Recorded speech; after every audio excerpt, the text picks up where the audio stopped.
इंद्रदेव, सूर्यदेव, वायुदेव, अग्निदेव, वरुण देव, आप सभी की पत्नियां सुरक्षित हैं, क्योंकि मेरा कवच उन्हें किसी भी अहित से सुरक्षित रखेगा।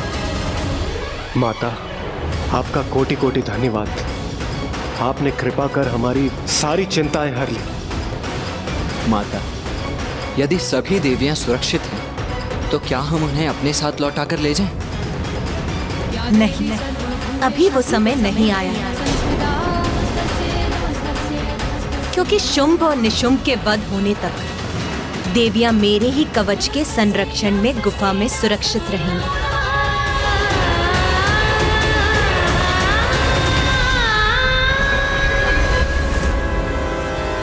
देवी कौशिकी को मेरे संरक्षण की आवश्यकता नहीं है। मैं आपका और असुरों के बचाव का प्रयत्न कर रहा हूँ। बस बस जाओ यहाँ से, चले जाओ यहाँ से रक्तबीज। इन्हें समझाने के मेरे सभी प्रयत्न विफल हो गए हैं। अब मेरा यहाँ से निकलने का समय आ गया है। जिस दिवस में असुर महानायक के पद पर स्थापित हुआ था, मैंने समस्त असुर समुदाय को साक्षी मानकर एक प्रण लिया था कि असुर शक्ति को आधार बनाकर संपूर्ण त्रिलोक में अपने असुरों की प्रभु सत्ता स्थापित करूंगा।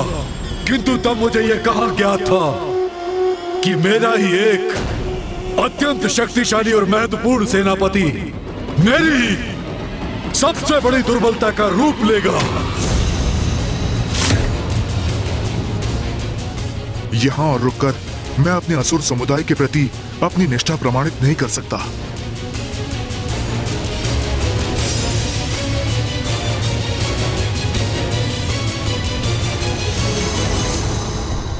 जाओ रक्तबीज, जाओ, भाग जाओ यहाँ से, क्योंकि तुम्हारा आज ये पलायन असुरों के साथ महाद्रोह है। किंतु ये तुम्हारा स्वभाव ही है। महान असुर सम्राट महिषासुर ने तुम्हें मंत्री बनाया, और जब उनका विकट समय आया, तुम उन्हें अकेला छोड़कर भाग गए। जो तुमने पूर्व में किया, वही तुम आज भी कर रहे हो। रक्तबीज, तुम पर धिक्कार है। मुझे तो प्रतीत होता है कि तुम असुर ही नहीं हो। अवश्य तुम्हारी मां ने भी असुरों के साथ द्रोह किया होगा और अपने चरित्र को देवताओं के साथ कलंकित किया होगा, और तुम उस कलंक का परिणाम हो रक्तबीज।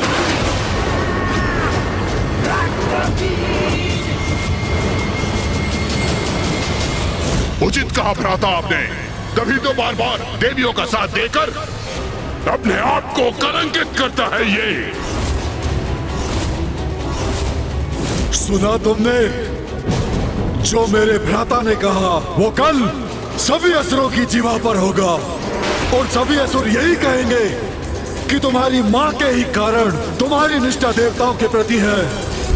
कभी देवी कात्यायनी तो कभी देवी कौशिकी। इन देवियों के लिए अपने ही नायकों का परित्याग कर तुम भाग जाते हो। बस बस, इतना दुस्साहस कैसे कर लिया तुमने?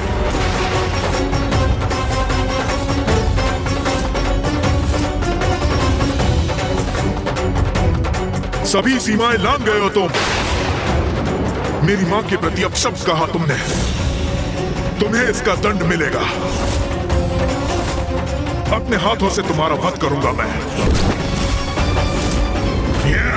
स्तंभन! स्तंभन!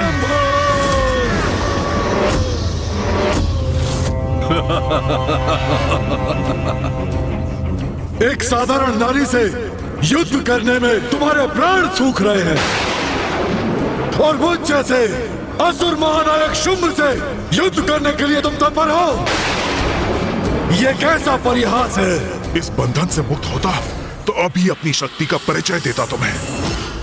तुम्हारी मां को लेकर कुछ कह दिया तो तुम इतने क्रोधित हो गए, किंतु तुम्हारे इतने असुर योद्धाओं का वध हो गया और तुम पर कोई प्रभाव नहीं पड़ा।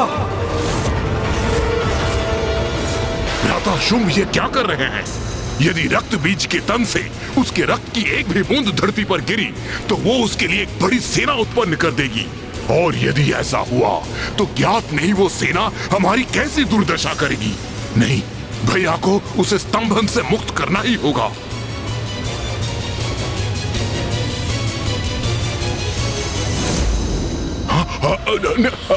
रुकिए भैया, उस स्तंभन से मुक्त कीजिए। ये युद्ध नहीं करना चाहता है तो इसे जाने दीजिए। क्यों अपनी शक्ति को व्यर्थ कर रहे हैं इस पर? उचित है निशुंभ, उचित है। मेरे स्तंभन से मुक्त हो जाओ।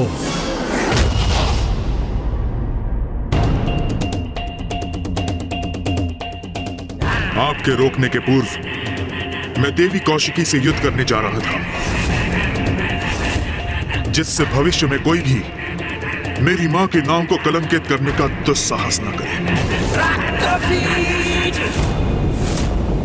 एक निष्ठावान मंत्री होने के नाते मैंने महाराज महिषासुर को चेतावनी दी थी, और आज फिर आपको भी चेतावनी दे चुका हूं, जिसे समझने के लिए तैयार नहीं हैं आप। जो दुर्दशा धूम्रलोचन और चंडमुंड की हुई है, आज वही मेरी भी होगी, और उसका समस्त दोष आपका होगा।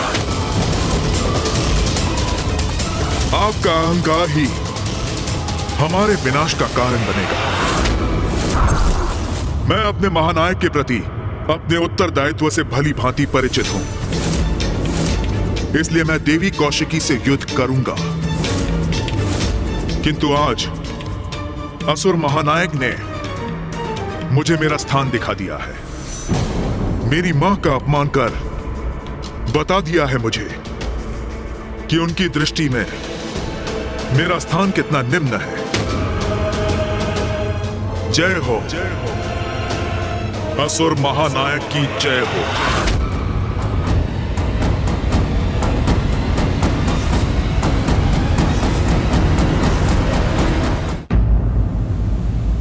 देवगण, आप सभी के यहाँ से प्रस्थान का समय आ गया है।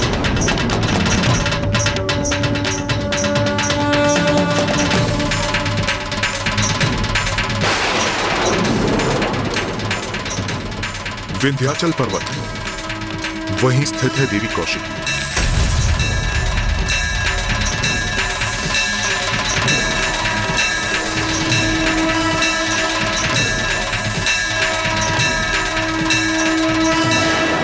माँ, हमें यहाँ से दूर मत भेजिए। ये सब जो घटित हो रहा है और जो होने वाला है, ये सभी तो आपकी ही लीला है माँ। हमें भी यहाँ रहकर आपकी उसी लीला का प्रत्यक्षदर्शी बनने की अनुमति दीजिए माँ।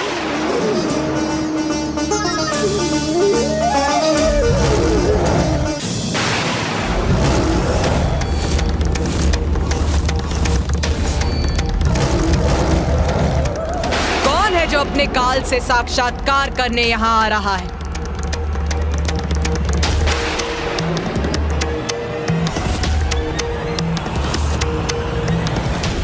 रक्त बीज, रक्त बीज।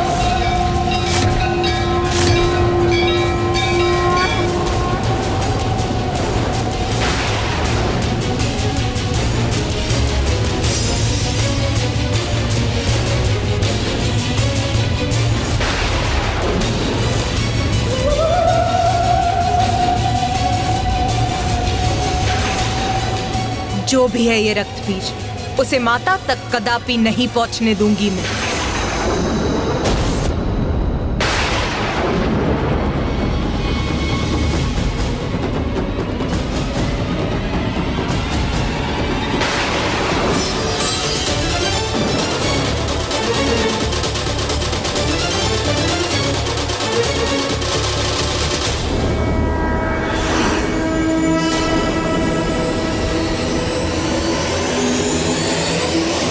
जगत जननी,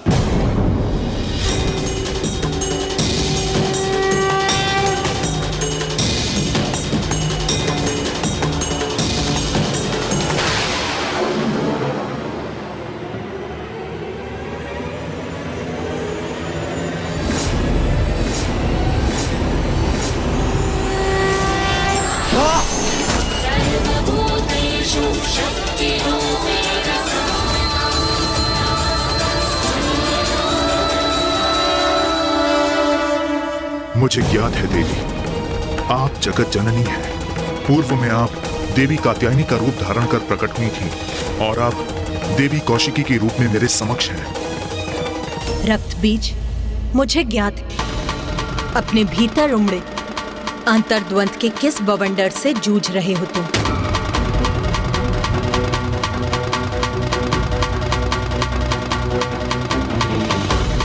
मैं आपसे युद्ध करने के लिए विवश हूं जगत जननी। पूर्व में भी मैंने महाराज महिषासुर को चेतावनी देने का प्रयत्न किया था, किंतु मैं असफल हुआ और अब पुनः असुर महानायक शुंभ को आपकी शक्ति के प्रति सचेत करने में विफल हुआ हूं मैं। तब भी और अब भी जो उचित था वही करने का प्रयास किया मैंने, किंतु मेरा प्रयास व्यर्थ हुआ। मेरे अपने मुझे द्रोही कहकर दुत्कारने लगे, मेरी मां पे आक्षेप लगाकर उनका अपमान कर रहे हैं। मैं उस कलंक से मुक्ति पाने के लिए असुर महानायक शुंभ के सेनापति के रूप में आपसे युद्ध करने के लिए यहां प्रस्तुत हुआ हूं।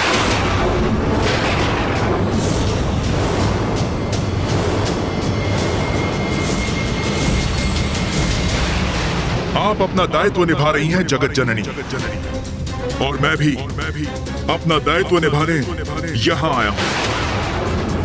ज्ञात है मुझे अंततः आपके हाथों मृत्यु होगी मेरी,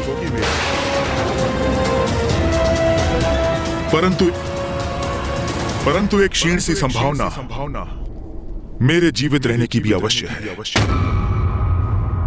इस युद्ध को अपने जीवन का अंतिम युद्ध समझकर मैं अत्यंत उदास था माता, किंतु फिर यहां आते समय मेरे मन में एक विचार कौन था और मुझे प्रतीत हुआ कि मैं एक योद्धा हूं और एक योद्धा को अपने जय की आस, वो भले ही कितनी क्षीण क्यों ना हो, कभी नहीं त्यागनी चाहिए।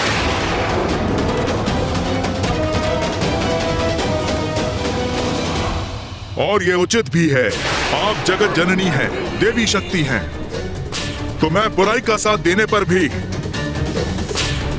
हूं तो आपका ही अंश, अर्थात आप मुझ में उपस्थित हैं और मैं आप में। इसलिए हम दोनों भिन्न होते हुए भी एक ही हैं और हमारी शक्ति का स्रोत भी एक ही है। जब शक्ति एक है तो फिर इस युद्ध में जहां आपकी शक्ति सफल हो सकती है तो मेरी क्यों नहीं।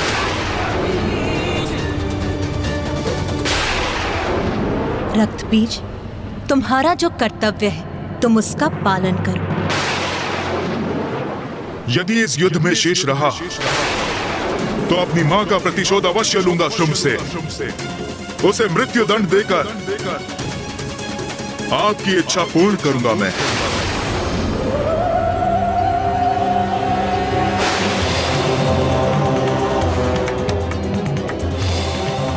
मैं आपसे युद्ध करने के लिए प्रस्तुत हूं माता। आज्ञा दीजिए देवी कौशिकी, वो आपसे युद्ध करने आया है, किंतु उसके पूर्व उसे मुझे पार कर आगे बढ़ना होगा।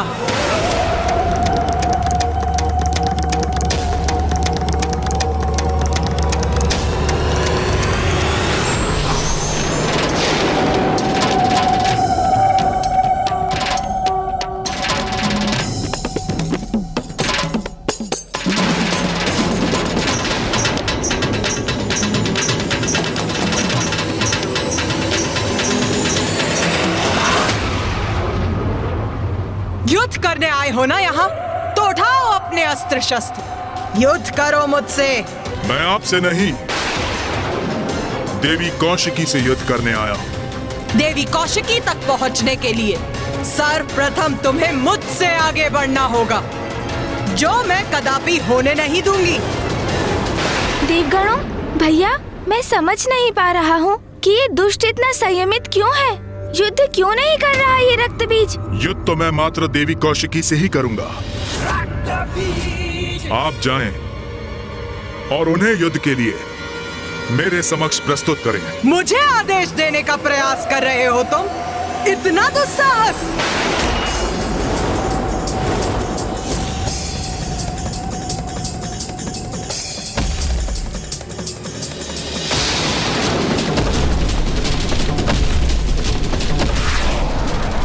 आइए देवी, युद्ध कीजिए मुझसे, यही तो मैं भी चाहता हूं।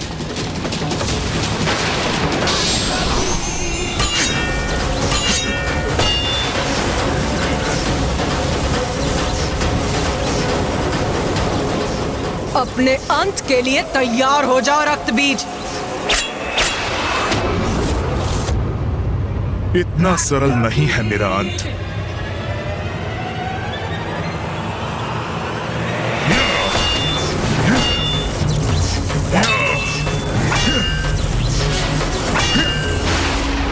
उस स्पर्धा में हमने जिस रक्तबीज को देखा था, ये उससे कितना भिन्न प्रतीत हो रहा है। इसमें आए इस परिवर्तन का क्या कारण हो सकता है? हाँ भैया, उसी का विचार तो मैं भी कर रहा हूँ।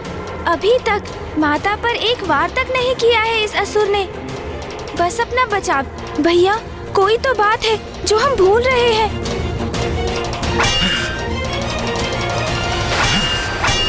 प्रथम पूज्य गणेश जी, रक्तबीज को ये भली भांति ज्ञात है कि वो माता का सामना कदापि नहीं कर सकता, इसलिए वो केवल युद्ध करने का स्वांग कर रहा है, जिससे कि वो शुंभ को संतुष्ट कर सके। नहीं देवराजेंद्र, असुर युद्ध भूमि में आकर अपने क्रोध के वश में अक्षम हो जाते हैं, इसलिए उसकी आसुरी प्रवृत्ति उसे संपूर्ण सामर्थ्य से युद्ध करने पर विवश कर देती है।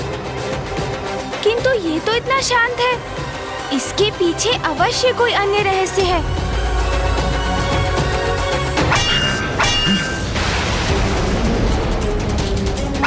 वार करो मुझ पर।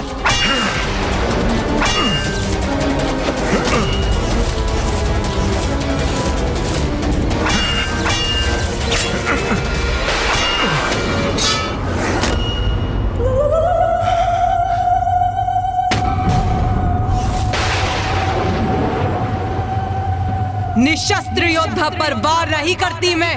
रक्तबीज, उठाओ अपना शस्त्र।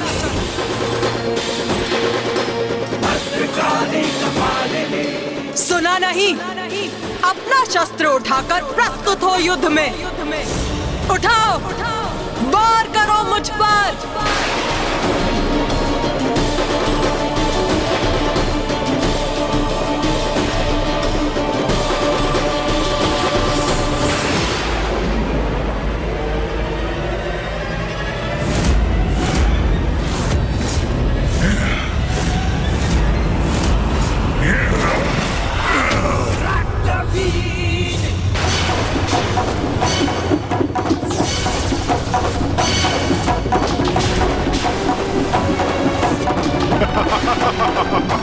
ये क्या किया इस दुष्ट ने?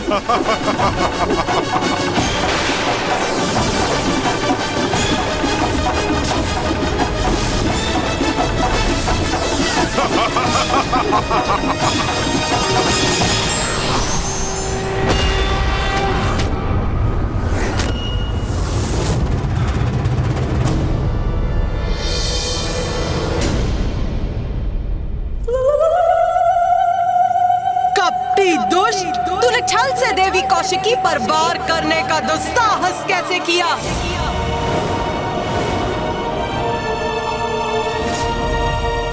अब तेरा अंत करूंगी मैं। मुझे क्षमा करें जगत जननी, किंतु इस युद्ध में यही रणनीति अपनाने पर विवश हूं मैं।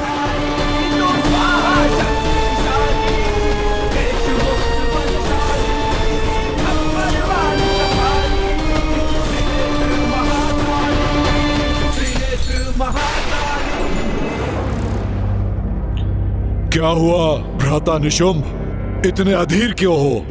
महाराज शुंभ, क्या रक्तबीज युद्ध करेगा? इस बात का हम विश्वास कैसे कर सकते हैं? देवी देवी कह के गुणगान गाने वाला वो द्रोही कदाचित अभी उस देवी के चरणों में गिरकर भजन गा रहा होगा। ऐसा कुछ नहीं होगा भ्राता निशुंभ। ऐसा कुछ नहीं होगा। ऐसा नहीं होगा ये आप किस विश्वास पे कह रहे हैं? क्योंकि रक्त बीज के स्वभाव से भली भांति परिचित हूं। वो हमारे समान निर्लज्ज नहीं है। उसकी मां का अपमान कर हमने उसकी भावनाओं को ठेस पहुंचाई है, और वो मूर्ख अपनी मां के सम्मान के लिए अवश्य युद्ध करेगा, अवश्य करेगा। कहीं वो धूम्रलोचन, रूरू, महेश पौंड्रक और चंडमुंड के समान उसकी मृत्यु हो गई तो? कैसे होगी उसकी मृत्यु, जिसके रक्त के प्रत्येक बूंद से एक और रक्त बीज उत्पन्न होगा। उसका रक्त बहा तो सहस्त्रों रक्त बीज उत्पन्न हो जाएंगे उसके साथ युद्ध करने के लिए। इसलिए उसका अंत असंभव है। रक्त बीज पर प्रहार ही उसे और शक्ति प्रदान करेगा, उसे असुरों के शत्रुओं का अंत करने में सक्षम बनाएगा। समझे भ्राता निशुंभ?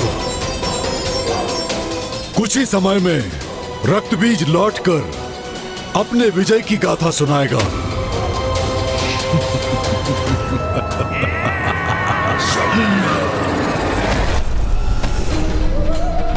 और उग्र प्रहार कीजिए मुझ पर देवी काली।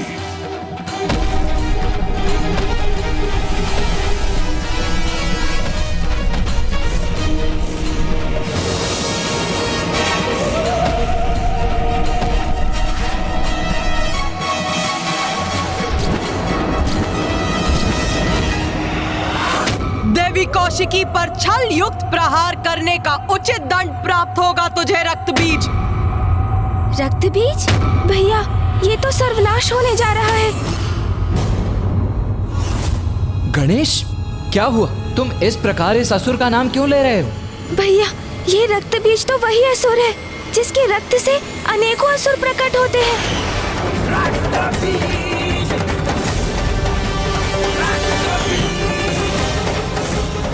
तो ये है उसकी चाल।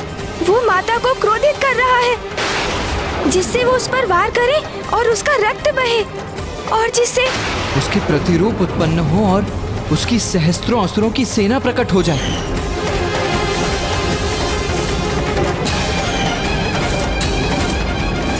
नहीं माता, रुक जाइए, इस पर प्रहार मत कीजिए। रुक जाइए माता, रुक जाइए।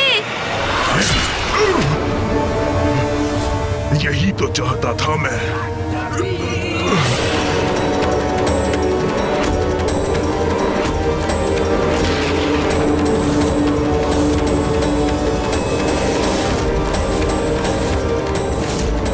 देवी काली, ये कैसा अनर्थ हो गया आपसे?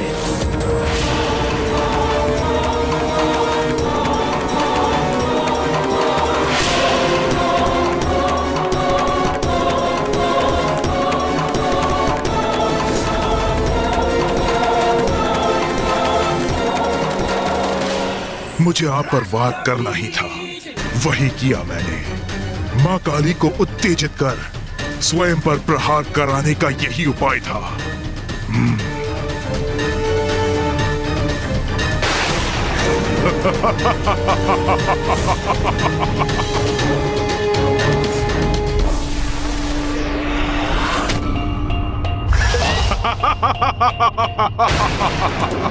ये है रक्त बीज की शक्ति माता। ये कैसा आभास हो रहा है मुझे?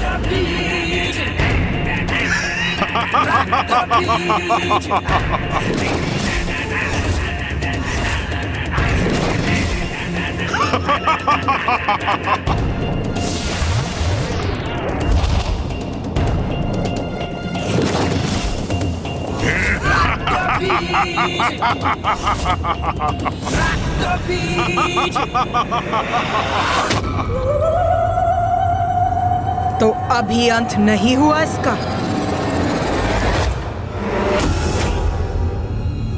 माँ को घेर लिया है रक्त बीज के उन प्रतिरूपों ने। अब माँ इन सहस्त्रों असुरों का अंत कैसे करेंगी?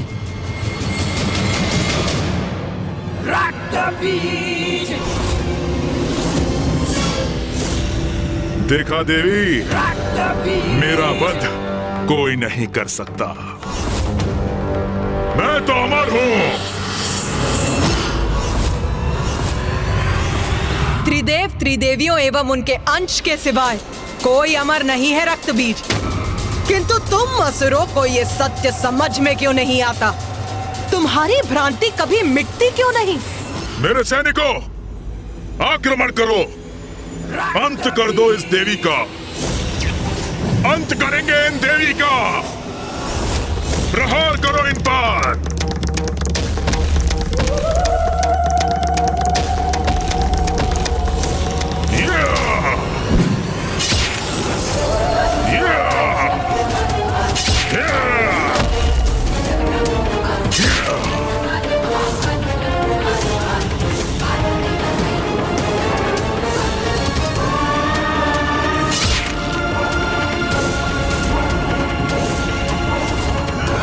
कितनी भी संख्या में प्रस्तुत क्यों ना हो जाओ, किंतु मैं तुम सभी का वध करूंगी।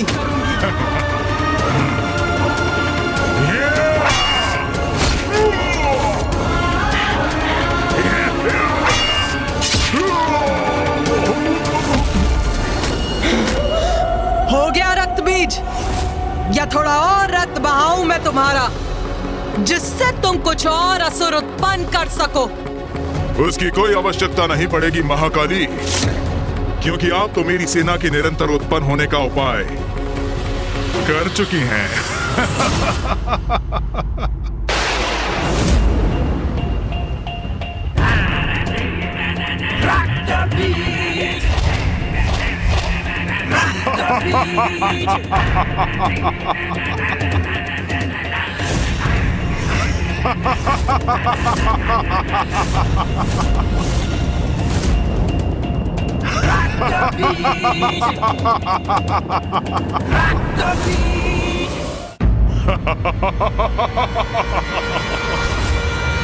ये असुर तो निरंतर उत्पन्न होते रहेंगे, इनका तो कभी अंत ही नहीं होगा। हाँ गणेश, तुम उचित कह रहे हो गणेश।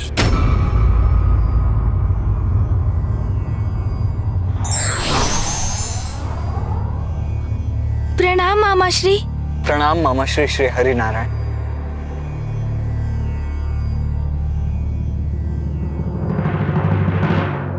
रक्त बीज और उसके असुरों का जितना रक्त बहेगा, उनके रक्त से उतने ही असुर उत्पन्न होंगे। किंतु मामाश्री, इन असुरों की उत्पत्ति और मरण के इस चक्र का अंत करने का कोई तो उपाय होगा।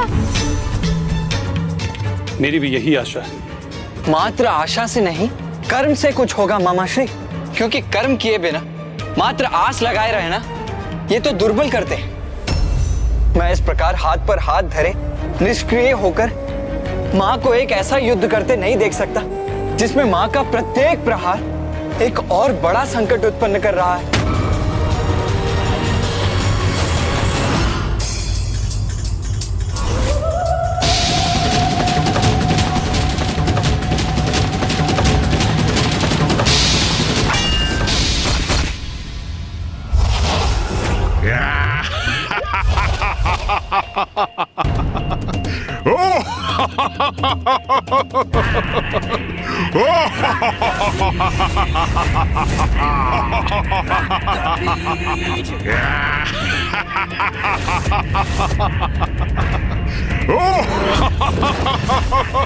माता, मुझे इन असुरों से युद्ध करने की अनुमति दीजिए।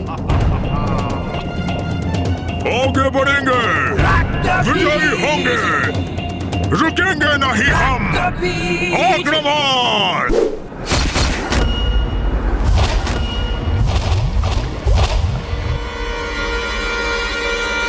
भैया, भैया, इस प्रकार आपको ऊंचे स्वर में रोकने का आशय नहीं था मेरा, किंतु मैं सशंकित हो गया भैया। सशंकित हो गए तुम? क्यों गणेश? कि कहीं आप माँ और इस असुर के मध्य युद्ध में हस्तक्षेप ना कर बैठे। किंतु यही तो उचित कर्म है ना गणेश। यदि माँ के स्थान पर कोई और स्त्री भी होती तो धर्मपरायण योद्धा का धर्म तो उनकी सहायता करना ही होता ना। किंतु भैया वो कोई साधारण स्त्री कहाँ है? ये तो माँ के प्रति आपका स्नेह है, जिसके कारण आप उनकी क्षमता को अनदेखा कर रहे हैं। मैं अनदेखा कर रहा हूँ? क्या अनदेखा कर रहा हूँ मैं गणेश? यही भैया कि आप भी उनके एक भाग ही हैं। वो तो स्वयं संपूर्ण है, तो एक भाग संपूर्णता का सहायक कैसे हो सकता है?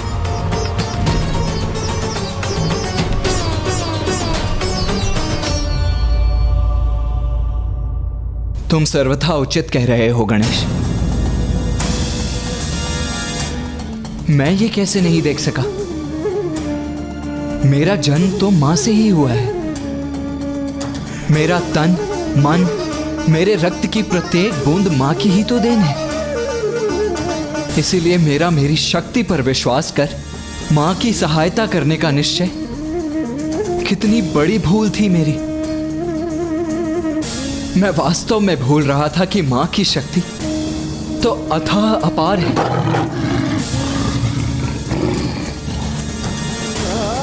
जैसे सागर का जल और जल की एक बूंद सागर की सहायता कैसे कर सकती है? मैं अवश्य क्षणिक आवेग में बह गया था गणेश। आप उचित कह रहे हैं भैया। जिस प्रकार हमारे शरीर में स्थित रक्त की प्रत्येक बूंद माँ की ही देन है, उसी प्रकार रक्त बीज की देह का रक्त भी माँ का ही अंश है। उसी रक्त को माँ के विरुद्ध उपयोग करने में आतुर है, बिना ये जाने कि वो रक्त तो माँ से ही उत्पन्न होता है, अंत में माँ में ही समा जाता है। जो शक्ति उसे माँ से ही प्राप्त हुई है, उसका उपयोग माँ के विरुद्ध कर वो कभी युद्ध में विजयी नहीं हो सकता।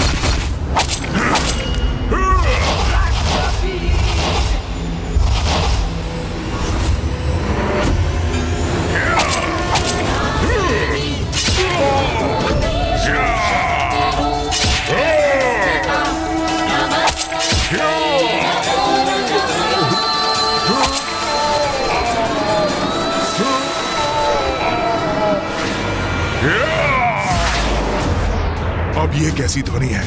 किसका आगमन हो रहा है?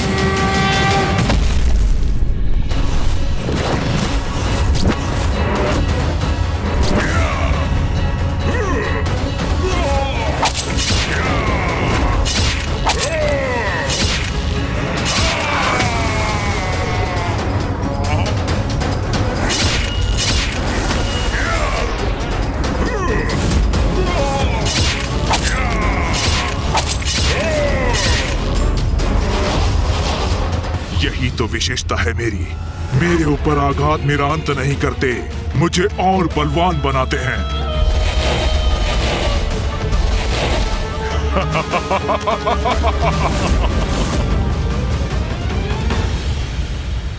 इस प्रकार तो ये असुर निरंतर उत्पन्न होते रहेंगे, इनका कभी अंत ही नहीं होगा। गणेश जी, आप उचित कह रहे हैं। इस प्रकार तो ये युद्ध अनंत काल तक ऐसे ही चलता रहे।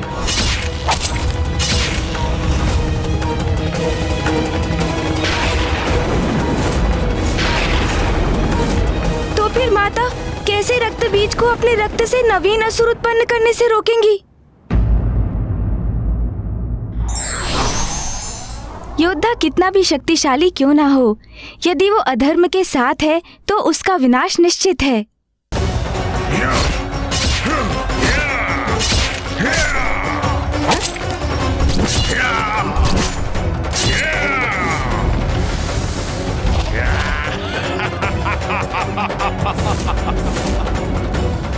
इस प्रकार तो ये असुर निरंतर उत्पन्न होते रहेंगे, इनका कभी अंत ही नहीं होगा।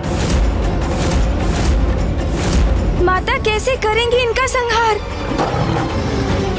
योगनियो, योगनियो,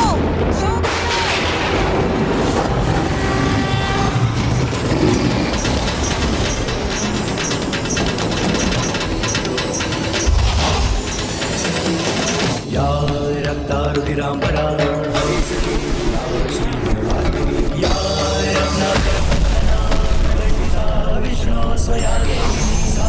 पातु मनोरमा भगवती लक्ष्मीश्च पद्मावती।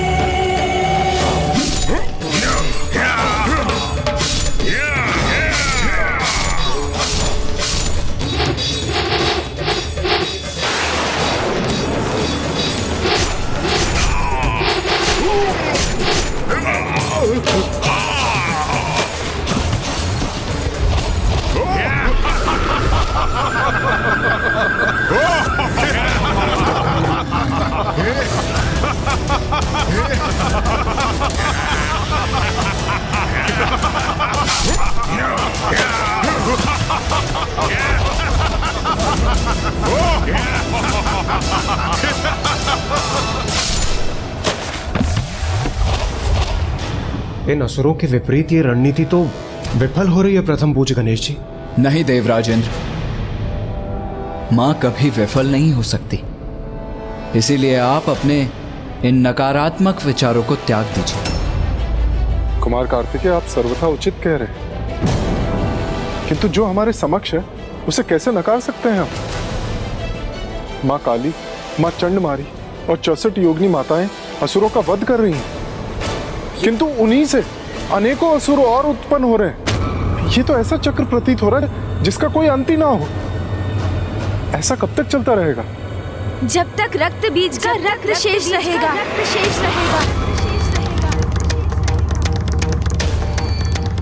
हाँ, यह तो उचित है। यदि रक्त बीज का रक्त ही शेष न रहे तो फिर तो कोई अन्य असुर उत्पन्न ही नहीं हो सकता।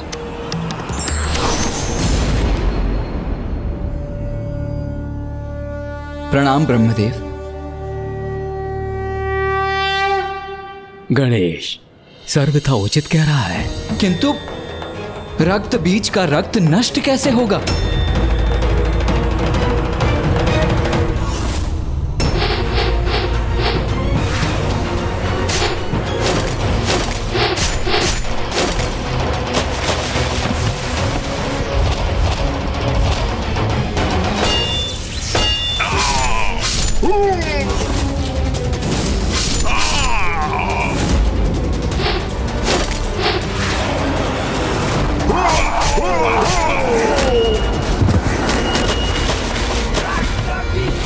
देवी काली, इनका रक्त पान करो, रक्त पान करो, रक्त पान करो, भक्षण करो इनका, भक्षण करो इनका।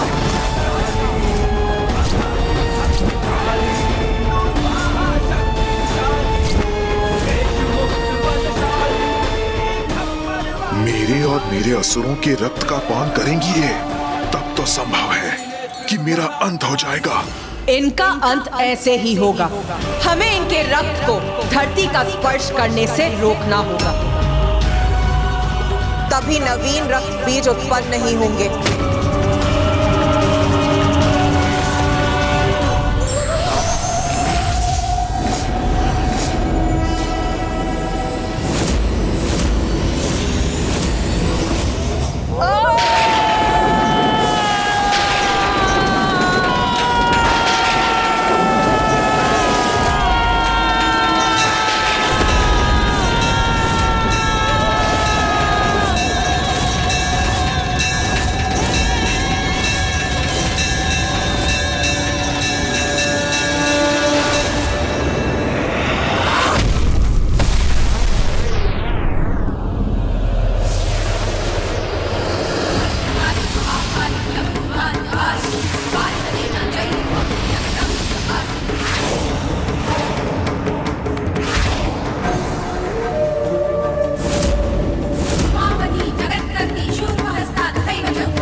ये तो मेरे असुरों को अपना आहार बना रही हैं। ऐसे तो उनका रक्त धरती पर गिरेगा ही नहीं। एक एक असुर को आहार बना लो, सभी के रक्त का पान करो। रक्त की एक भी बूंद धरती पर गिरने मत दो। जैसी आपकी आज्ञा माता।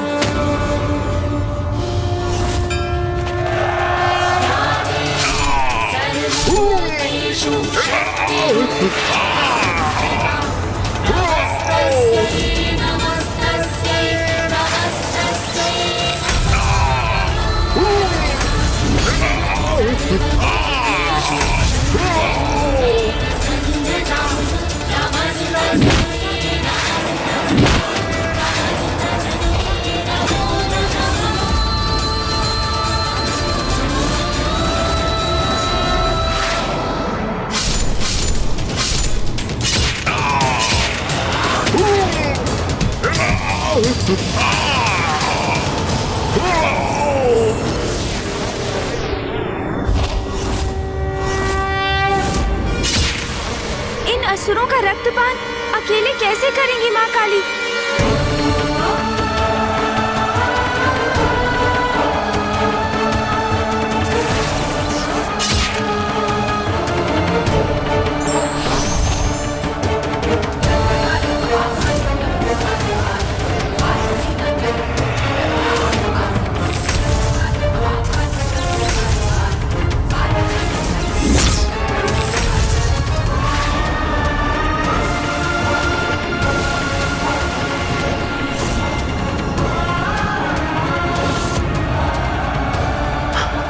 मेरी सेना तो नष्ट हो रही है।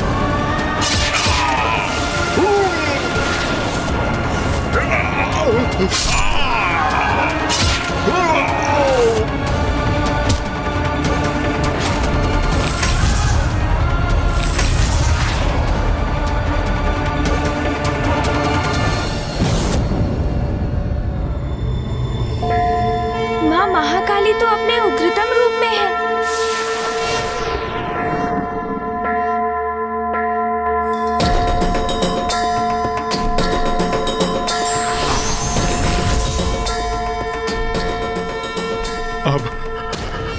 अब मैं अपनी रक्षा कैसे करूं? रक्त बीज, अब तुम्हारे रक्त का पान करूंगी मैं। बहुत बड़ी मूर्खता की है तुमने। माता आदि शक्ति की शक्ति से परिचित होने पर भी तुम शुंभ के कुचक्र में फंस गए। अपनी माता के सम्मान के लिए तुम जगत जननी से युद्ध करने के लिए प्रस्तुत हो गए। इतना भी विचार नहीं किया कि वो तो सभी की माता है, तुम्हारी माँ की भी। ये युद्ध सर्वथा अनुचित था।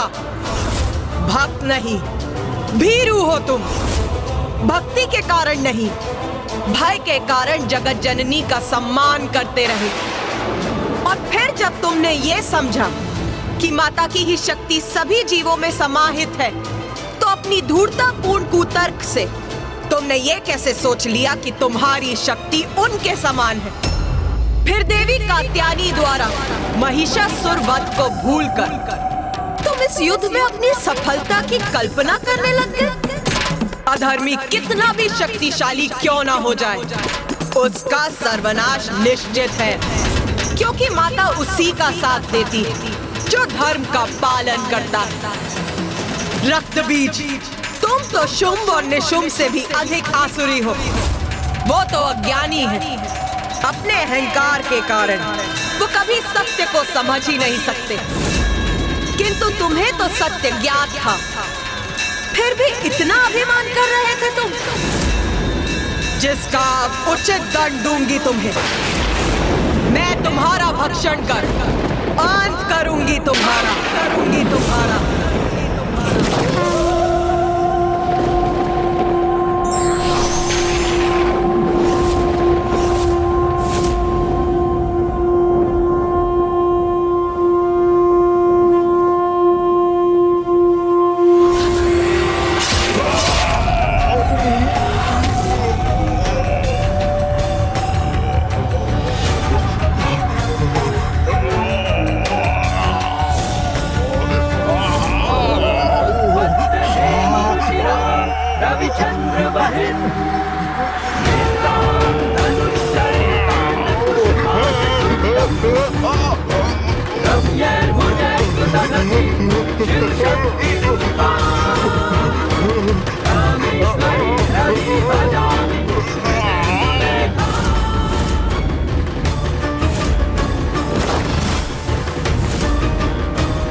जय जय माता महाकाली। माता ने रक्त बीज का संहार कर दिया, संहार कर दिया माता ने रक्त बीज का।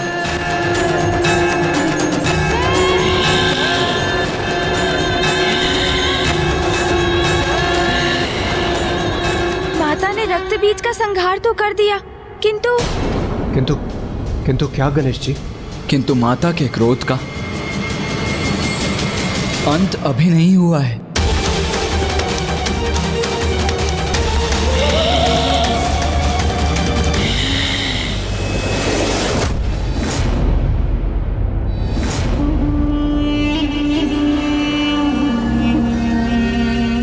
शीघ्र असुरों के विजय की, मेरी असुर महानायक शुंभ की विजय की सूचना प्राप्त होगी मुझे।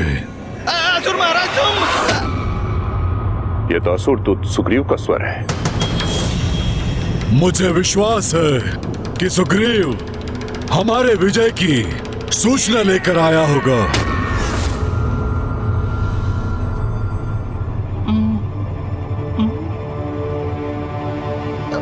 महाराज, मुझे अभी ज्ञात हुआ देवी काली ने रक्त बीज और उसके संपूर्ण सेना का अंत कर दिया।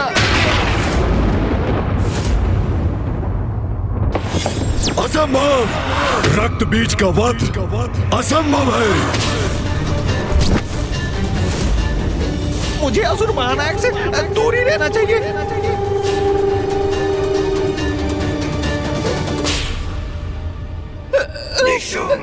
रक्त बीज का अंत कैसे हो सकता है?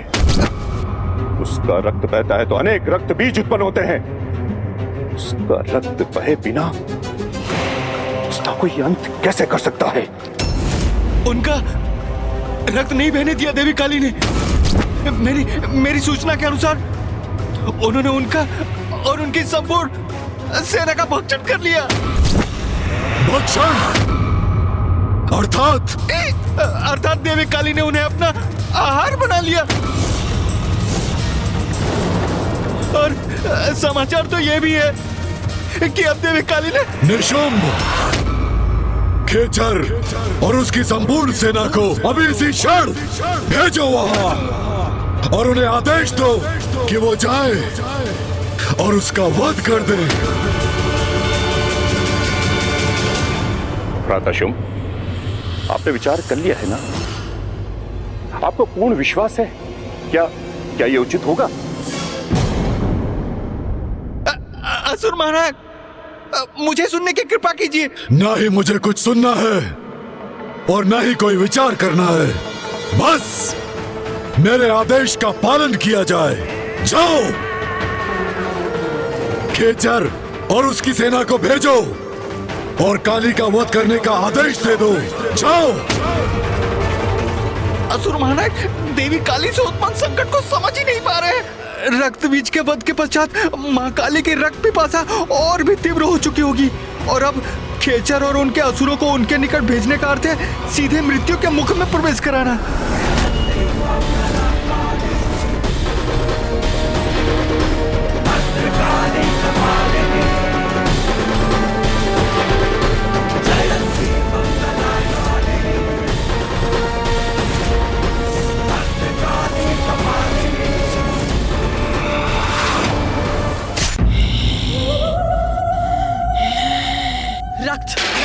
रक्त, मांस, मज्जा, हड्डियां। मुझे रक्त चाहिए, मांस चाहिए मुझे। मेरी पिपासा भी शांत नहीं हुई है। मांस चाहिए मुझे। रक्त, रक्त, रक्त चाहिए मुझे। रक्त चाहिए। रक्त से ही मेरी पिपासा शांत होगी। रक्त दो।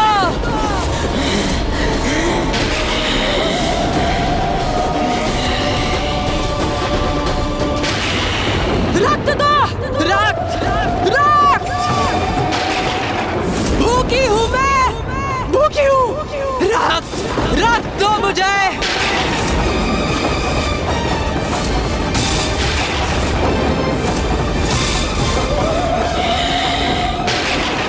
रक्त चाहिए मुझे। रक्त चाहिए। रक्त से ही मेरी पिपासा शांत होगी। रक्त दो। रक्त दो मुझे। रक्त। माता तो और भी उग्र होती जा रही हैं। हमें उन्हें शांत कराने का प्रयत्न करना चाहिए। रक्त चाहिए मुझे। रक्त चाहिए। हमारी गुहार सुनिए माता। शांत हो जाइए माता, कृपा करके शांत हो जाइए। शांत हो जाइए, शांत हो जाइए माता, कृपा करके शांत हो जाइए माता, शांत हो जाइए। ये उचित है। योगिनी माताएं माँ से अनुरोध कर रही है कि वो शांत हो जाए। उनकी पुकार अवश्य सुनेंगी माता, अवश्य शांत होंगी वो, है ना मामा जी? मैं तुम्हें कैसे बताऊं गणेश, जितना प्रतीत हो रहा है उतना सरल ये है नहीं। रक्त की भूखी काली को शांत करना कभी भी इतना सरल नहीं रहा।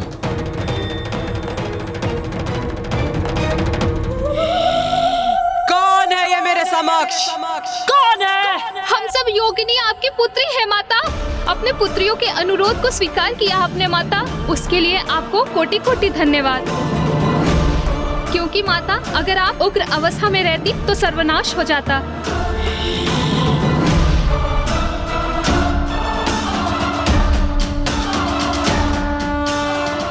भोजन, मेरा भोजन बनोगी तुम सभी, मेरा आहार बनोगी।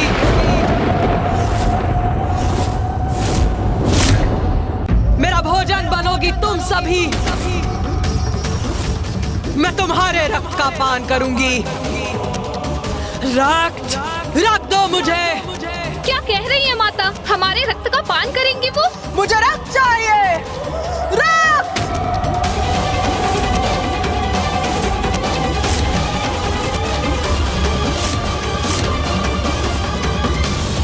माता का क्रोध, उनकी भूख तो हमें लील जाएगी।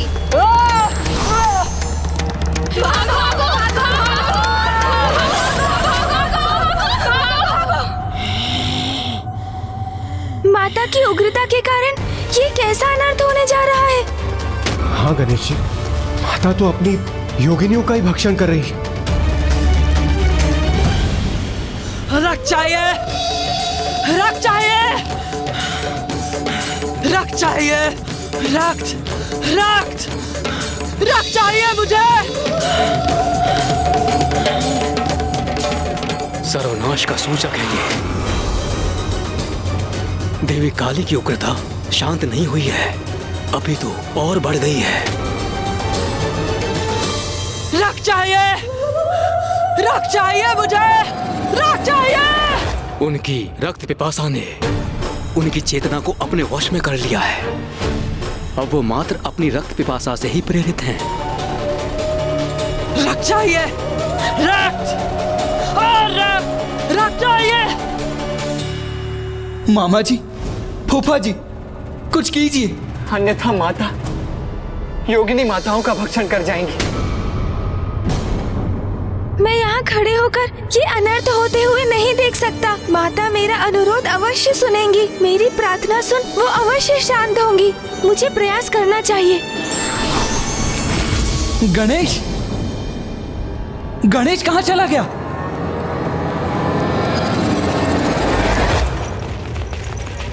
हमें भागकर माता कौशिकी के निकट पहुंचना चाहिए। वही हमें माता के आक्रोश से सुरक्षित करेंगी। कहा न मैंने, तुम सभी मेरा भोजन बनोगी। मुझसे बचकर कहाँ जा रही हो? कहाँ जा रही हो? मेरे मुख में प्रवेश करो, आहार बनो मेरा। क्षमा कर दीजिए माता।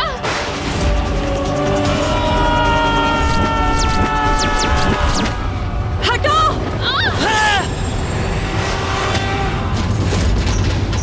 मुझे क्षमा कीजिए माता, मैं तो बस योगिनियों की रक्षा करने का प्रयास कर रही हूँ। धृष्टता की है तुमने, मेरे भोजन को मुझसे दूर करने का अपराध किया है। अब तुम बनोगी मेरा भोजन।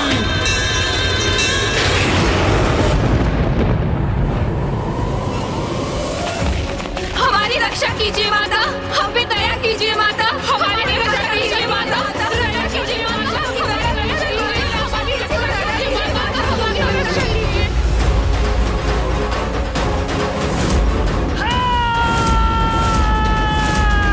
रुक जाइए माता।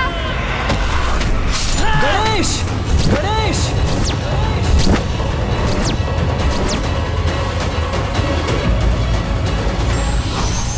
यदि कोई स्वयं से अपना नियंत्रण खो बैठे तो धैर्य से काम लेकर स्थिति को सामान्य बनाने का प्रयत्न करना चाहिए।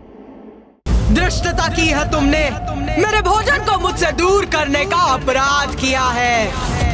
अब तुम बनोगी मेरा भोजन।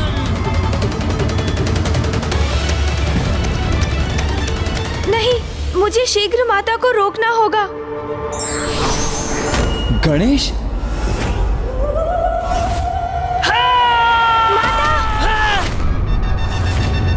रुक जाइए माता, रुक जाइए।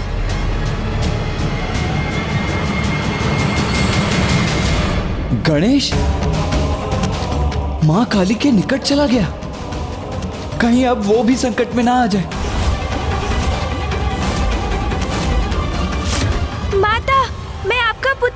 गणेश, आपसे विनती करता हूँ माता, कृपया शांत हो जाइए माता, अन्यथा अनर्थ हो जाएगा। माता आप जाइए।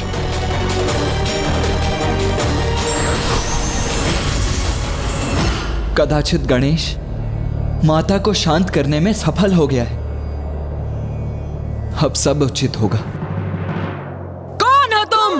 किसी गणेश से परिचित नहीं हूँ मैं, मुझे भूख लगी है।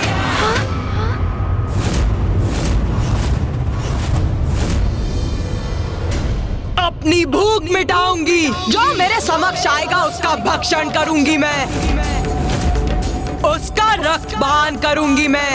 अर्थात माता तो अभी भी शांत नहीं हुई है। माता तो गणेश पर वार करने जा रही है।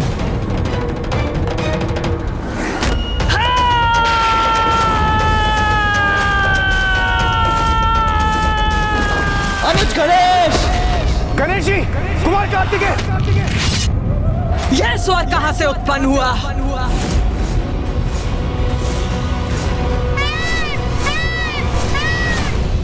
गणेश, ये क्या करने जा रहे थे तुम? अपने जीवन को संकट में क्यों डाल रहे थे? माता का क्रोध तो चरम पर है, वो अवश्य तुम्हारा भक्षण कर जाती है इस अवस्था में। भैया, आप सर्वथा उचित कह रहे हैं। उन्होंने तो मुझे, अपने पुत्र को भी नहीं पहचाना। हमें इस संकट का कोई ना कोई समाधान ढूंढना ही होगा भैया, क्योंकि जैसे जैसे माँ का क्रोध बढ़ेगा वो और विनाश का कारण बनेगा। हम पे दया कीजिए माता, हमारी रक्षा कीजिए माता, दया कीजिए माता।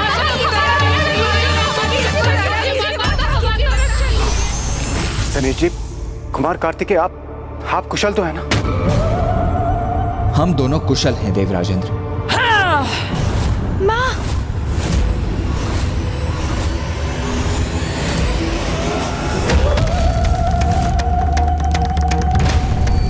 तुम सबका रक्तपान करूंगी मैं, किसी को नहीं छोड़ूंगी। माँ का ध्यान तो हम पर ही है, वो यहीं आ रही है।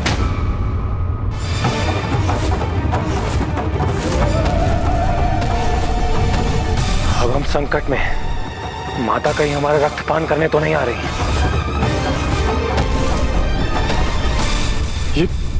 ये आपने क्या कर दिया इंद्रदेव? गणेश जी की रक्षा तो कुमार कार्तिकेय ने कर ली, किंतु ऊंचे स्वर में आपने उन्हें पुकार कर आपने माता का ध्यान हमारी ओर आकर्षित कर दिया। अब उन्हें ज्ञात हो गया है कि हम सभी इस टीले पर स्थित हैं। अब कहीं हम सब माँ का भोजन ना बन जाए। सूर्यदेव, आप उचित कह रहे हैं। अब तो हम सभी संकट में पड़ सकते हैं।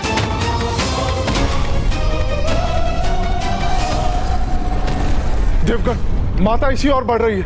अब हमें यहाँ से भागकर अपने प्राणों की रक्षा करनी होगी। चलिए।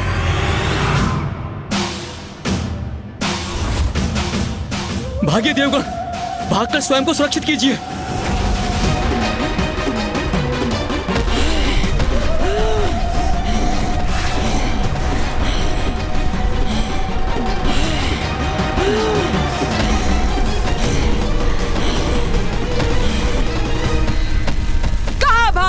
तुम सभी रक्त चाहिए मुझे। तुम सभी बार बार मुझे रक्त से वंचित कर रहे हो, किंतु अब मैं तुम्हारा रक्तपान अवश्य करूंगी। क्या करें, कैसे बचाएं देवताओं को इस संकट से?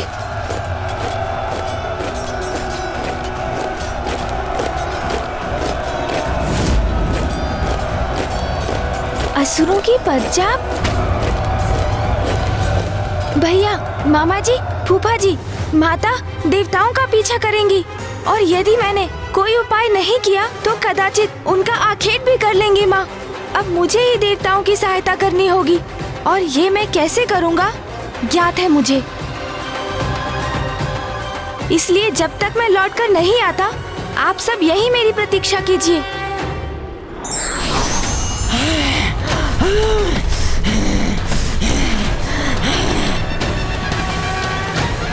ठहरिए देवगणों, आप सभी विपरीत दिशा में भाग रहे हैं। यदि अपने प्राणों की रक्षा चाहते हैं तो दिशा परिवर्तन कीजिए। गणेश जी, हम माता काली से अपनी रक्षा कर रहे हैं, उनका भोजन बनने से अपने आप को बचा रहे हैं, तो हमें इसी दिशा में भागना होगा ना। सूर्यदेव, बिना विलंब किए मेरा सुझाव स्वीकार कीजिए और मेरे पीछे आइए। गणेश जी, उस दिशा में जाना हमारे लिए आत्मघात के समान होगा। ये आप हमसे क्या करवा रहे हैं? हाँ प्रभु, ये आप क्या कर रहे हैं? काली का भोजन तो मैं भी नहीं बनना चाहता, तो फिर उधर क्यों जाए प्रभु? मेरा विश्वास कीजिए आप सभी और चलिए मेरे साथ देवगणों। प्रथम पूज्य गणेश जी ले जा रहे हैं तो उचित ही होगा। वो हमारी सुरक्षा सुनिश्चित करेंगे। हमें उनके अनुसार उसी दिशा में आगे बढ़ना चाहिए। सारे देवगण तो इसी ओर आ रहे हैं। रक्तपान, मुझे इनका रक्तपान करना है। गणेश सभी देवताओं को माता की ओर क्यों ले जा रहा है? रक्त चाहिए मुझे। तुम सभी का भक्षण कर अपनी रक्त पिपासा बुझाऊंगी मैं। शीघ्रता से इस शिला के पीछे छिप जाइए देवगणों, ताकि आप सब माता की दृष्टि से बच सके।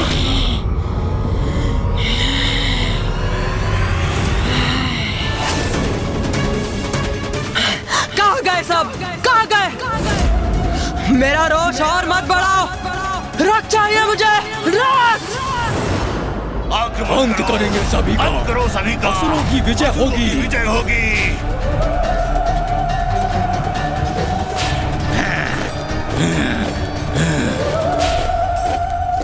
गणेश जी, आपका कोटि कोटि धन्यवाद।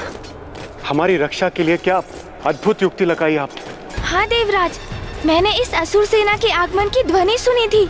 माँ के क्रोध से रक्षित होने के लिए उनका ध्यान हम देवताओं से हटाकर उन असुरों की ओर आकृष्ट करवाना आवश्यक था देवराज। अब चलिए शेष देवताओं के समक्ष चलते हैं।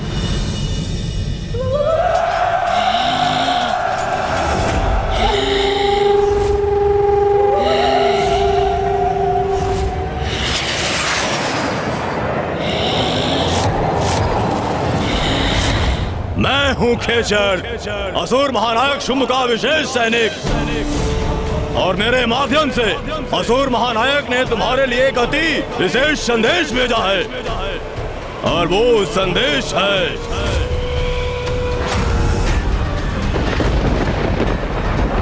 नारी तो रुदन करते बिलखती दिखाई देती ही भाती है, इसलिए मैं तुम्हें रुदन करवाने आया हूँ। आक्रमण!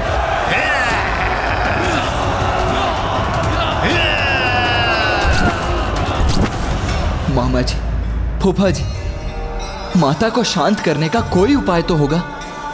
भैया, माता की क्रोधाग्नि को केवल एक वही है जो शांत कर सकते हैं, और वो है पिताश्री।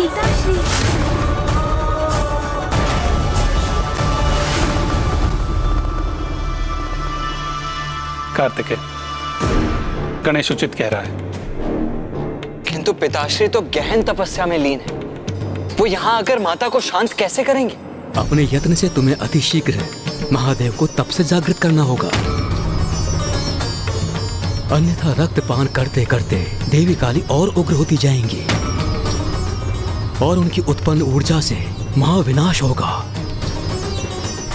हाँ गणेश, जो भी करना है शीघ्र करना होगा, अन्यथा कुछ शेष नहीं रहेगा। देवी काली से उत्पन्न ऊर्जा प्रलय का रूप ले लेगी।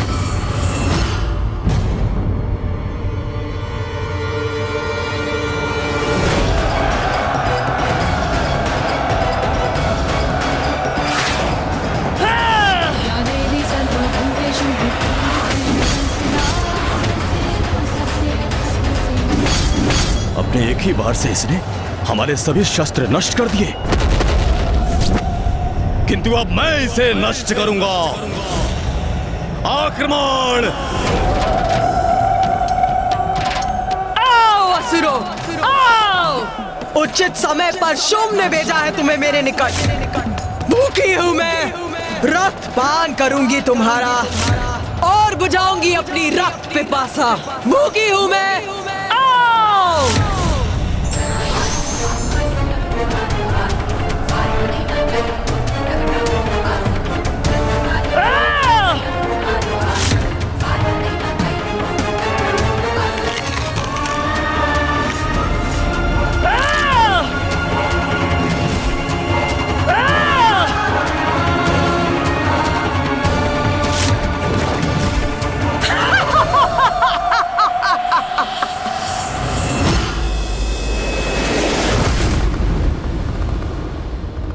पिताश्री।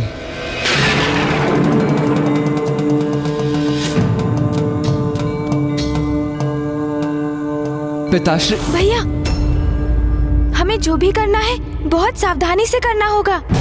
किस सावधानी की बात कर रहे हो तुम गणेश? अब सावधान रहने के लिए हमारे पास समय ही कहाँ है? मुझे भी ज्ञात है भैया, किंतु हम पिताश्री को ऐसे ही अचानक उनके इस गहन ध्यान से नहीं निकाल सकते। उसके प्रति तो हमें सावधान रहना ही होगा, क्योंकि पिताश्री का क्रोध भी कम नहीं। यदि अपने ध्यान में बाधा पड़ने के कारण वो क्रोधित हुए तो?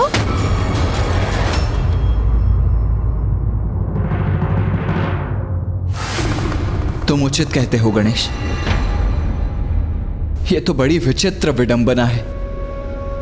वहां माता महाकाली की भूख प्रलय की स्थिति उत्पन्न कर रही है और यहाँ पिताश्री की क्रोधाग्नि संपूर्ण विनाश का कारण बन सकती है। किंतु गणेश जी, कुमार कार्तिकेय, इसी कारण हमें महादेव को उनके ध्यान से बाहर लाना अति आवश्यक है। और यदि आप दोनों ऐसा करने में असमर्थ रहे तो ये कार्य और कौन करेगा?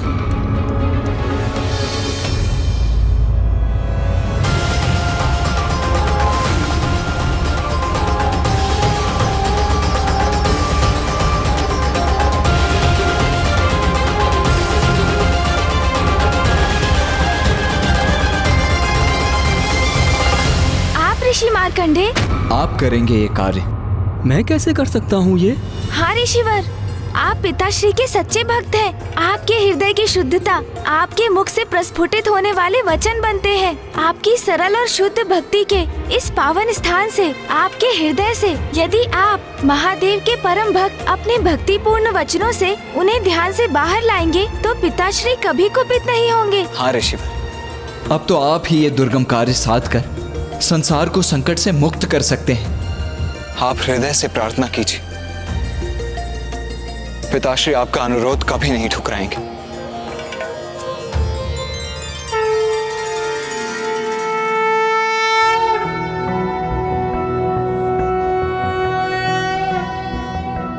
नागेंद्रहाराय त्रिलोचनाय भस्मांगरागाय महेश्वराय नित्याय शुद्धाय दिगंबराय तस्मै नकाराय नमः शिवाय। मंदाकिनी सलिल चंदन चर्चिताय नंदीश्वर प्रमथनाथ महेश्वराय मंदार पुष्प बहु पुष्प सुपूजिताय तस्मै मकाराय नमः शिवाय।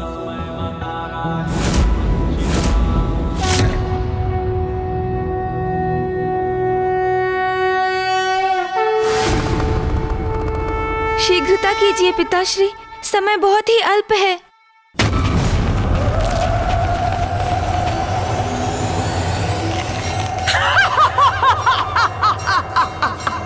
अब आनंद आ रहा है मुझे, रक्त प्राप्त हो रहा है मुझे। इन असुरों का भक्षण कर अपनी भूख मिटा रही हूँ मैं। आओ!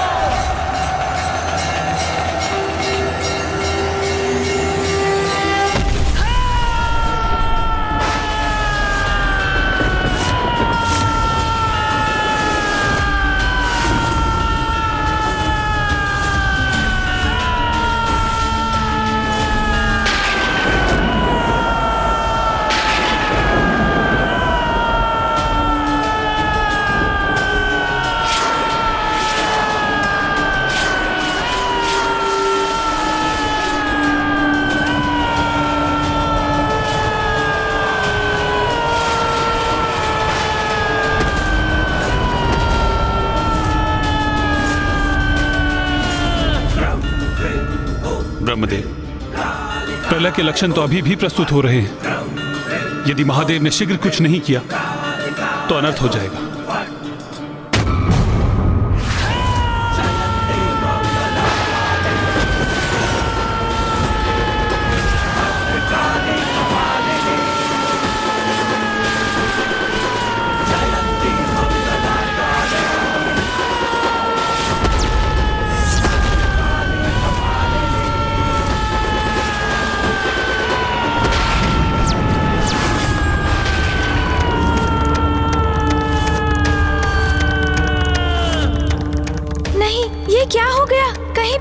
कोई क्रोधित तो नहीं? हमें क्षमा कर दीजिए पिताश्री, किंतु हमें और माँ को आपकी आवश्यकता है।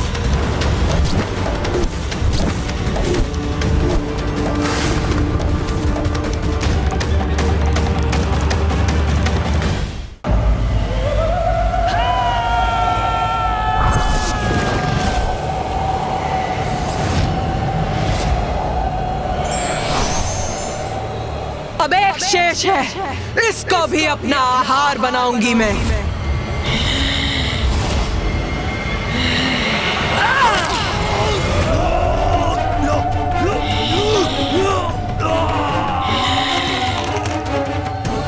इन सभी का अंत हो गया।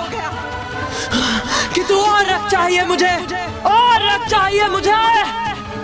अभी भी बहुत भूखी हूं मैं, बहुत भूखी हूं मैं। रक्त दो मुझे।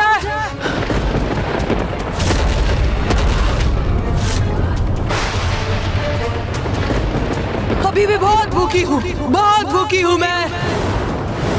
मुझे मांस चाहिए, मांस चाहिए मुझे।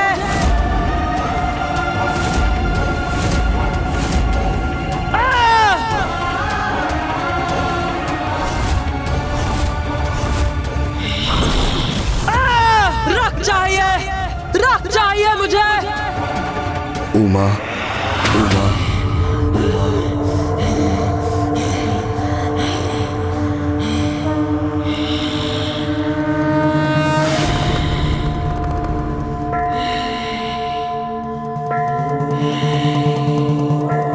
बस अब माँ अवश्य शांत हो जाएंगी।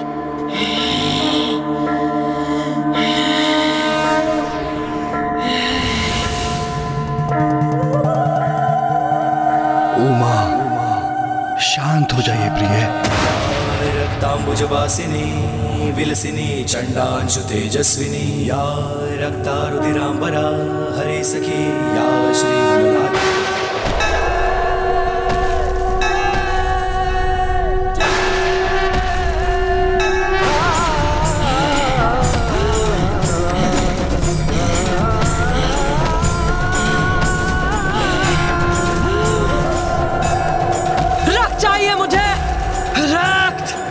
ये क्या? माँ को तो पिताश्री की उपस्थिति का भी आभास नहीं।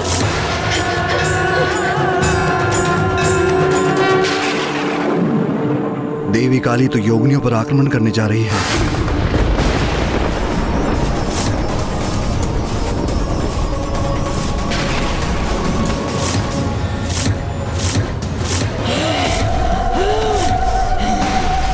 हमारी रक्षा कीजिए माता, हम पे दया कीजिए माता, हमारी रक्षा कीजिए माता, दया कीजिए माता, हमारी रक्षा कीजिए। अब तो तुम्हें रोकने का सिर्फ एक ही उपाय शेष है प्रिय। माँ की ऐसी प्रचंड मनोदशा में पिताश्री भी कैसे रोकेंगे उन्हें? अब क्या करेंगे पिताश्री?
के लिए भी उचित नहीं होता। उसे शांत करना परम धर्म है।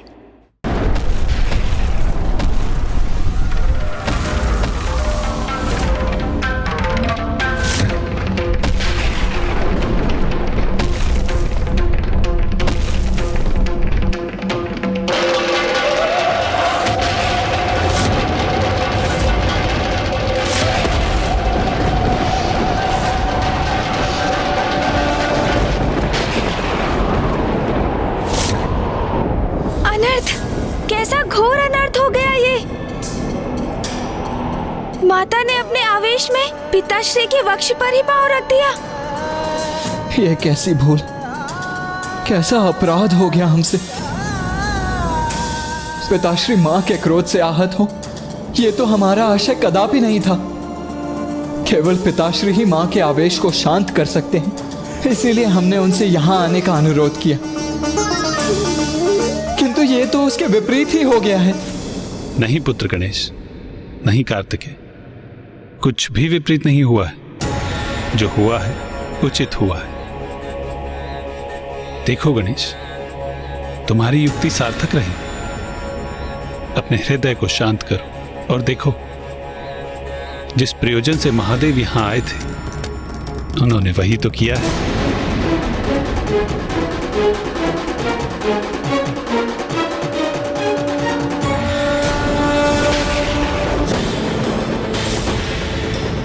मुझे ऐसा क्यों आभास हो रहा, जैसे मुझसे कुछ अनुचित हो गया।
स्वामी, मेरे प्रभु यहाँ, और मैंने उन्हें अनदेखा कर दिया।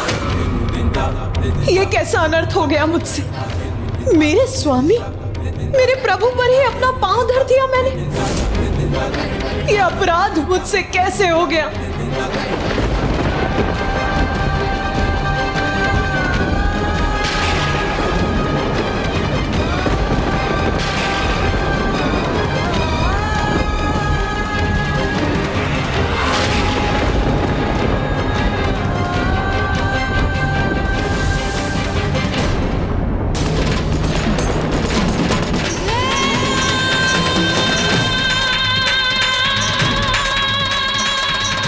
उमा, आपके मार्ग में स्थित होने के लिए मैं विवश था। आपको शांत करने के लिए मेरे पास कोई और उपाय नहीं था।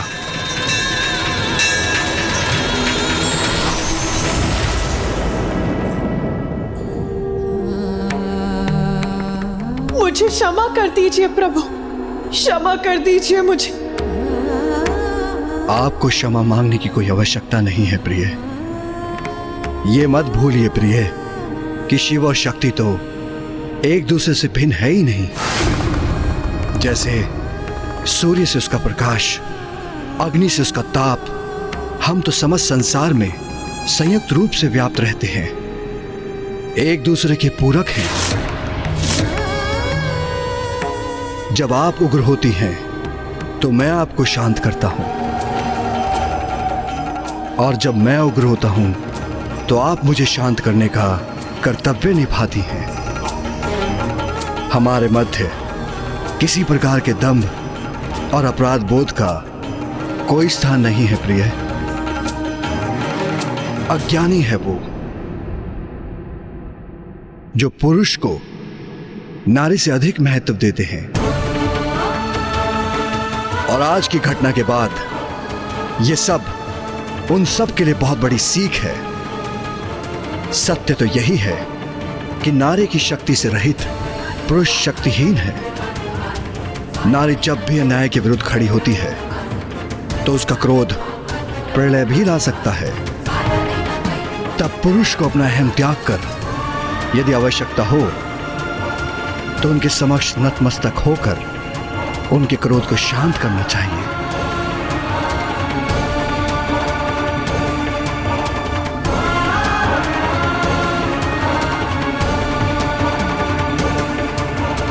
माता, आज शुंभ के असुरों का विनाश करने की प्रक्रिया में आपने हमें इस अद्भुत लीला का प्रत्यक्षदर्शी होने का अवसर प्रदान किया, जिसमें स्वयं पिताश्री इतने विनय पूर्वक आपके क्रोध को शांत करने हेतु प्रस्तुत हुए।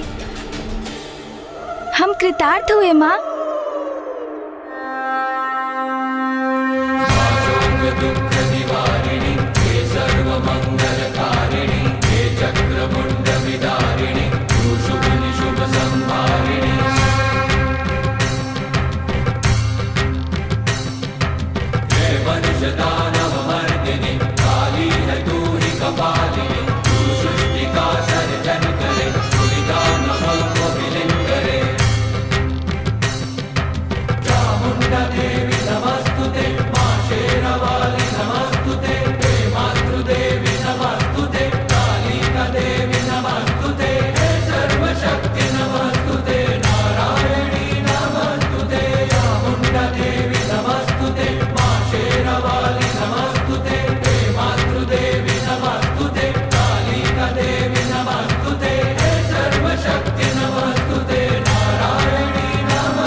जय महाकाली। चामुंडा देवी नमस्तुते।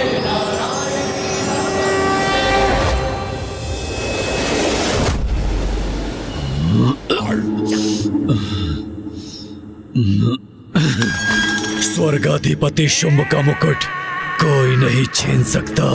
धूम्रलोचन का अंत हो गया। मेरे चंडमुंड भी शेष नहीं रहे।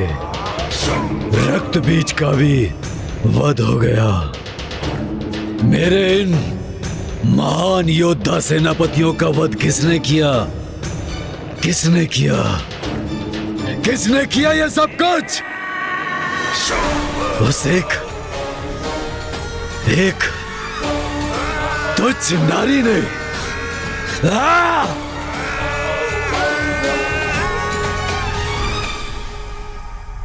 मदिरा ही मेरी एकमात्र संगिनी है।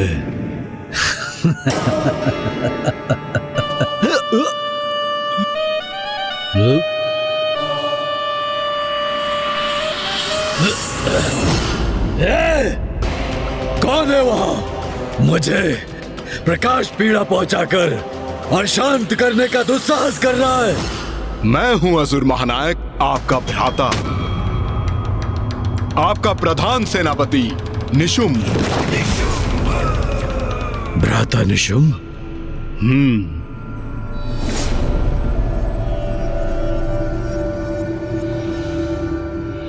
और मैं अभी भी जीवित हूं भ्राता शुंभ।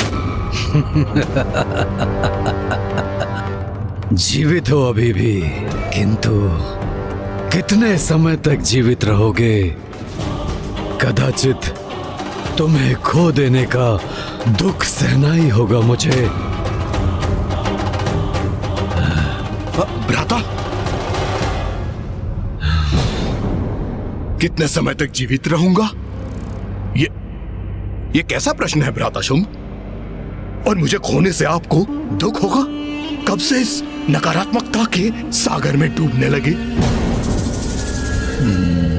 नकारात्मक सोच।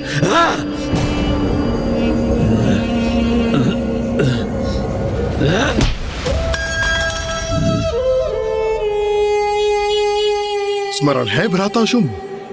आप वो हैं जिसके नाम से देवराज इंद्र भी कंपित होते हैं, और आज आप एक बालक के समान प्रतीत हो रहे हैं जिसकी क्रीड़ा करने की वस्तु कहीं खो गई है। और वहां एकांत अंधकार में बैठकर आप अपनी पराजय को स्वीकार कर चुके हैं। उचित कह रहे हो भ्राता, सत्य है, हाँ सत्य है कि मैं पराजित हो चुका हूं। मुझे ज्ञात है भ्राता शुंभ कि इस समय आपके लिए क्या आवश्यक है।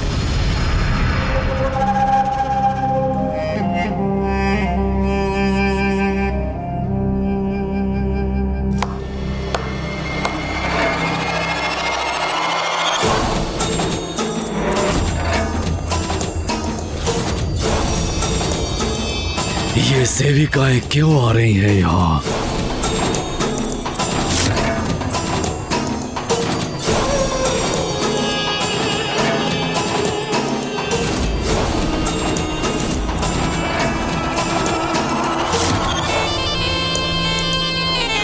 भ्राता शुंभ, आज की रात्रि आनंद उत्सव होगा यहाँ।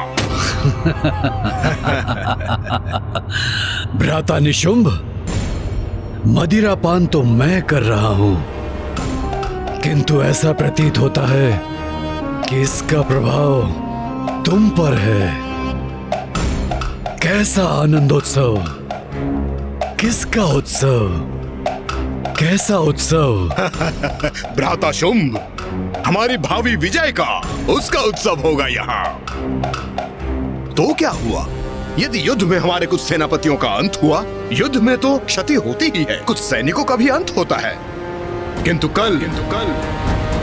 कल मैं स्वयं जाऊंगा देवी कौशिकी से युद्ध करने के लिए।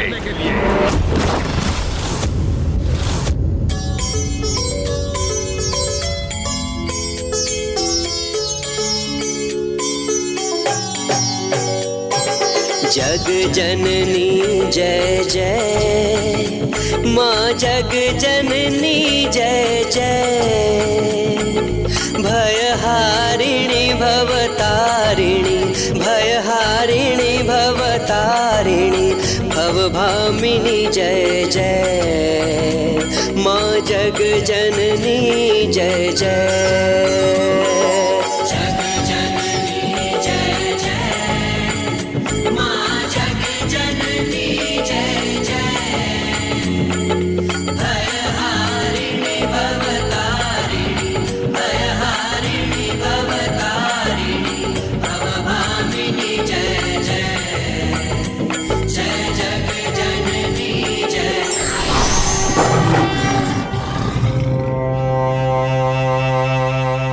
नहीं भ्राता निशुंभ, मैं तुम्हें स्वयं को संकट में डालने की अनुमति नहीं दूंगा।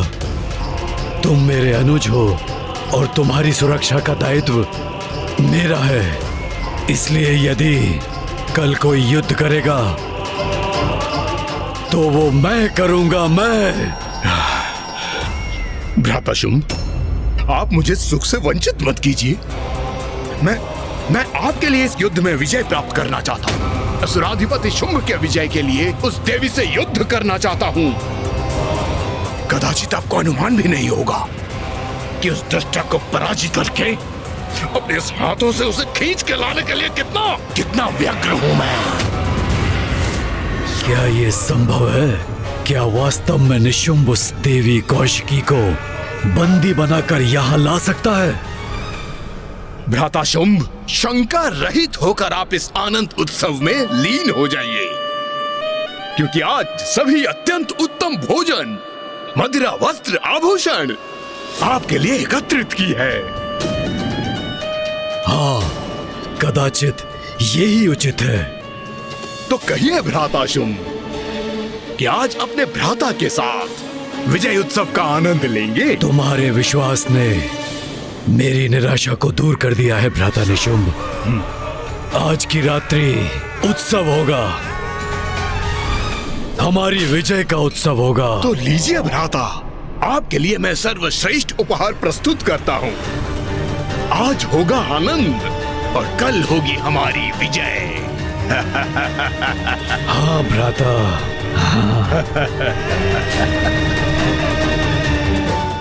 तू ही सच्चित सुखमय शुद्ध ब्रह्म रूपा,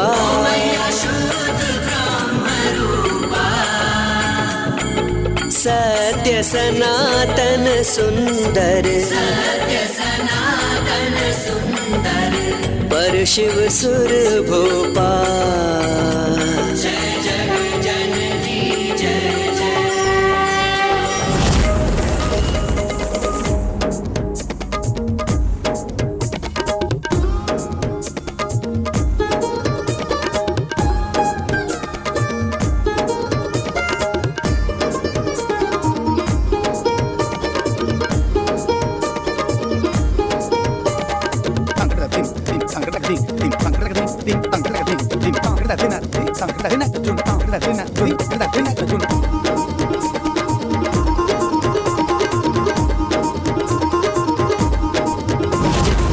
आदि अनादि अनामय अविचल अविनाशी,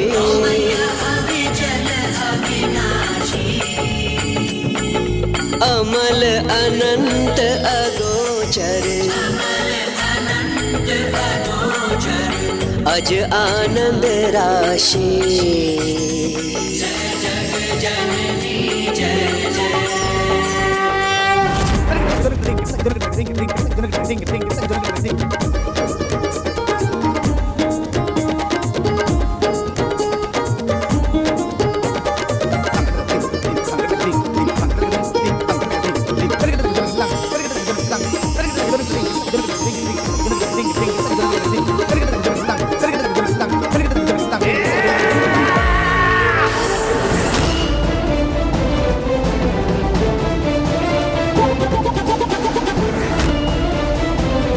आनंद आ रहा है, अति आनंद आ रहा है।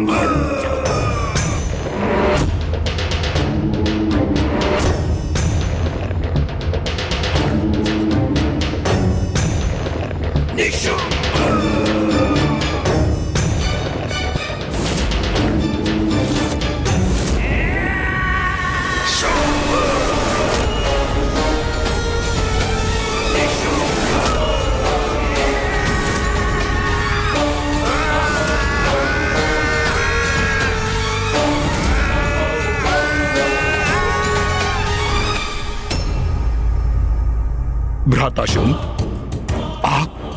आप क्यों युद्ध के लिए सज्जित हैं? मुझे ज्ञात है भ्राता, हमने निर्णय लिया था कि आज तुम युद्ध करोगे तो बस वैसा ही होगा। हाँ। किंतु मैं तुम्हारे साथ वहां जाऊंगा। तुम्हारे द्वारा पराजित होने पर देवी कौशिकी के स्तब्ध भाव देखने का आनंद जो लेना है मुझे। भ्राता शुंभ, उचित है, सर्वथा उचित है। आइए प्रस्थान करें।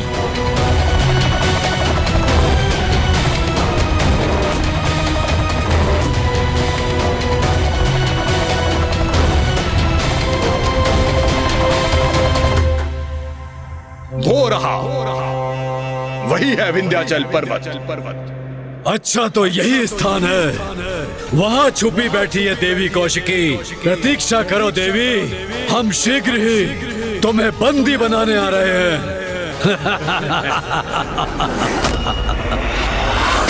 शुंभ शुंभ निशुंभ निशुंभ। अंततः ये दो असुर मृत्यु के मुख पर जाने के लिए स्वयं चले ही आए।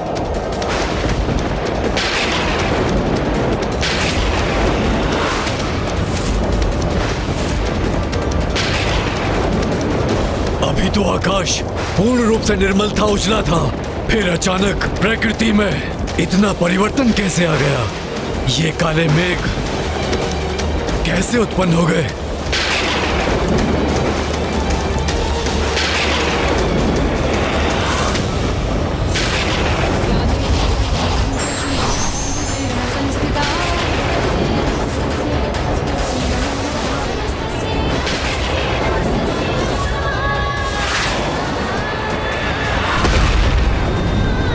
देखा भ्राता, जैसे मेघों से युद्ध का त्रिशूल धरती पे गिरा हो।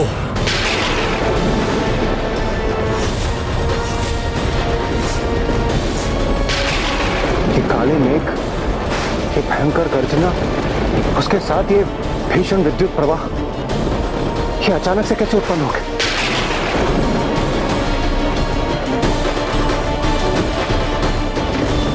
जैसे ये किसी भावी बवंडर के संकेत हो।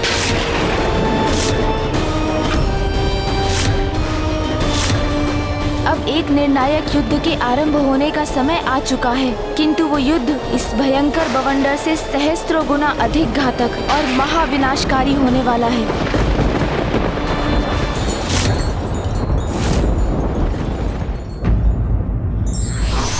अहंकार का आवरण व्यक्ति से सत्य को समझने बूझने की क्षमता को क्षीण कर देता है और विनाश की ओर धकेल देता है।